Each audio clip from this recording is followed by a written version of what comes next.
দেশনেত্রী বেগম খালেদা জিয়ার সুস্থতার জন্য আলতাফুন্নেসা খেলার মাঠে গণদোয়া মাহফিল অনুষ্ঠিত হয়।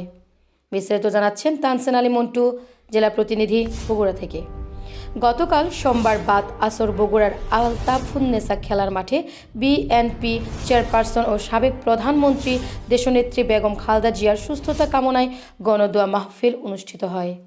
বগুড়া জেলা বিএনপি দলের অঙ্গ সহযোগী সংগঠনের নেতাকর্মী সহ হাজারো মানুষ এতে অংশ নেন। দোয়া মাহফিলের সর্বস্তরের কর্মী সমর্থকদের ব্যাপক উপস্থিতি মাঠ জুড়ে এক অনন্য দৃশ্য সৃষ্টি করে। বিস্তারিত দেখুন ভিডিওতে। সাথে দীর্ঘায়ু সুস্বাস্থ্য নসিব করেন আল্লাহ।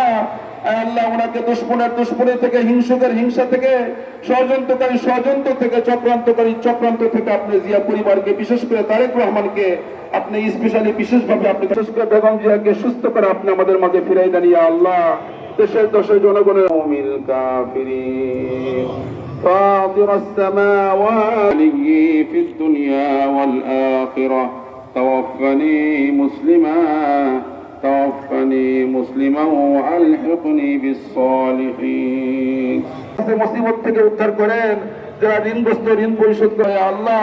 এখানে যারা নেতৃবৃন্দ উপস্থিত হয়েছেন, আমি নাম উল্লেখ করি না করি, আপনি তো অন্তর্যামী আল্লাহ। ইয়া আল্লাহ আরহামার রাহিমিন, আল্লাহ সকলে মনের নেতা সকলকে আপনি পুরো করে দেন। ইয়া আল্লাহ আপনি আমাদেরকে খালি হাতে ফিরাই দিবেন না।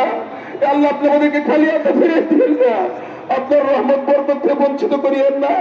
ওলামায়ে কেরামকে সাথে নিয়ে হাত উঠেছি, মুরব্বিদেরকে সাথে নিয়ে হাত উঠেছি, নেতৃবৃন্দকে সাথে নিয়ে হাত উঠেছি আল্লাহ। যার দুহাত খারাপ পছন্দ হয় তার উসিলে আপনি আমাদের ফরিয়াদগুলোকে আপনি কবুল নসিব করেন, তাকে দীর্ঘায়ু সুস্বাস্থ্য দান করেন। আল্লাহ আপনি আমাদের দেশকে নিজ পুত্রত্বের আপনি হেফাজত করেন।